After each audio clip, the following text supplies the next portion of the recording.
For the past several years, HR publications and business publications have been telling workers that it's time to be more authentic. It's time to bring more of your whole self to work and just be more sharing with your coworkers of what goes on outside of the four walls of the office.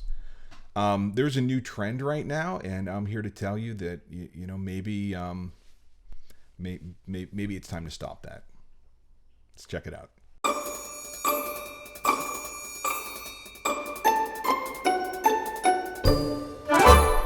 Hey folks, Mark here with The Rational Workforce. Thanks so much for tuning in. Our numbers are growing. We're creeping up on 1,000 subscribers. I can't begin to tell you how much I appreciate that. So if you're coming back, thanks for giving us another shot. And if you're a first timer, welcome. This is a channel where we talk about all sorts of things that are going on in the workforce. We talk about things that are at the intersection of pop culture and what's going on in the workplace. And this is one that, man, I don't know if I can ignore. So let's jump into it. Like a lot of what we cover, I look to the Wall Street Journal. It's a fantastic publication that covers, well, you know, the Wall Street Journal, but they do tend to have their finger on the pulse of what's going on in the workplace. And as I was just kind of looking for content to cover this weekend, I came across this one, and just like that, sex talk comes to the office.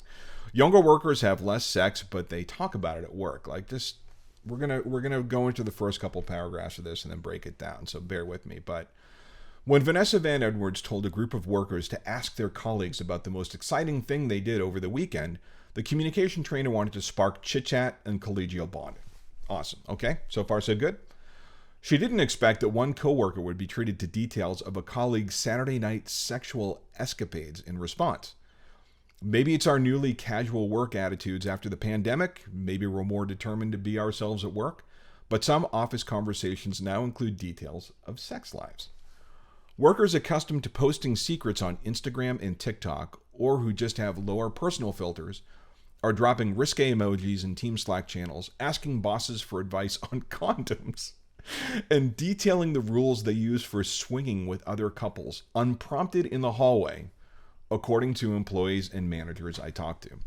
Some say sharing about, say, a polyamorous relationship is less about sex than defining their identity and being fully themselves, whether others want to hear about it or not. Okay, so, man, where do we go with this one? Again, like as I mentioned at the intro, there's been this urging, almost like this encouragement coming out of particularly the HR suite over the past couple years that encourages employees to be themselves and be open and share. And, you know, it's tracking with the trends, right? Particularly after the pandemic, a lot of American workers are starting to prioritize things other than work in their lives. So, I mean, it all kind of gels, but this is just, there's got to be some areas that are no-fly zones, right? Like we're just coming out of an area or out of an era where, you know, the Me Too movement arose. There has been such a bright spotlight shown on just horrendous things that have been happening for years, and changes are happening, right? Like, fantastic, good. I have a daughter who was a competitive gymnast. Thank God she never encountered any of the ugliness that went on in that industry. But just by example, we're doing a great job of kind of raising awareness around these things and making changes.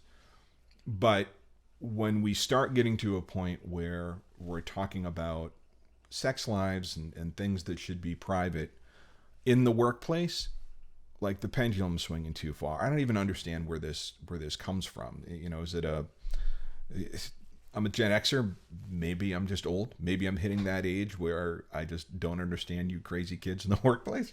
But like, there's got to be some lines. There's got to be some boundaries, because, you know, there's a big difference between letting someone know kind of what your sexuality is and being open about that, and like having to hear what Bob in accounting does with his furry buddies on the weekend, right? Like, there's got to be some sort of a line that we draw in the workplace. And, you know, it doesn't even scratch the surface of what type of doors get opened when you're in a team setting, or you're with a colleague, or you ask your boss about condom recommendations. I mean, there has got to be some lines. And, you know, I think that speaking as an executive and a business owner and as a board member, one of the things that is really important to keep in mind, and something that I've, you know, seen throughout the years, is that HR is an important and a noble profession, and they do a lot of great things.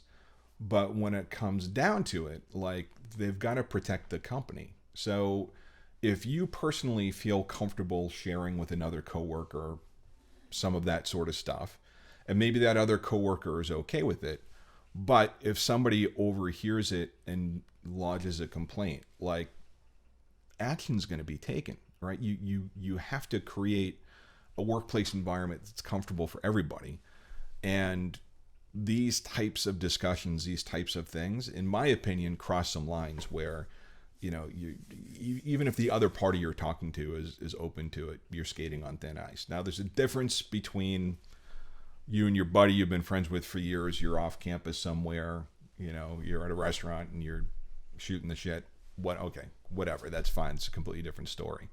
But the examples that were given in this article of, you know, just mentioning it in a group setting, like, there's got to be some boundaries, right? The other thing you need to remember is that you go through seasons in your life, right? So you may be in a season now where this sort of thing feels okay for you to talk about. Maybe you're, you know, a more junior employee, or, you know, even kind of mid-management side, but eventually you're going to come out of that season. You're going to be an executive, you're going to be a leader, maybe you're going to be married, maybe you're excuse me, maybe you're going to be in another relationship where you don't necessarily want that sort of stuff out there. Maybe your partner doesn't want you talking about this sort of stuff, particularly at work. And are you kind of ignoring their rights and their, I don't know, they want to be discreet? There's all sorts of lines that blur over this. And, you know, again, just as an executive and formerly led large teams, don't do it. Find other outlets to have these discussions, because the workplace ain't it. Maybe I'm wrong. Tell me what you think. Leave a note in the comment section below if you've got a different view. This is YouTube, so let's make sure that we're being clean and above board in the comment section. I beg of you. But, you know, if you feel differently, let me know. If you've got any funny stories, God, the directions that something like this trend can go into are scary. But leave a note, let us know what you think. And also, if you enjoy the content, click like, click subscribe, ring the bell, do all the things to help us grow. We really appreciate you stopping by and checking us out.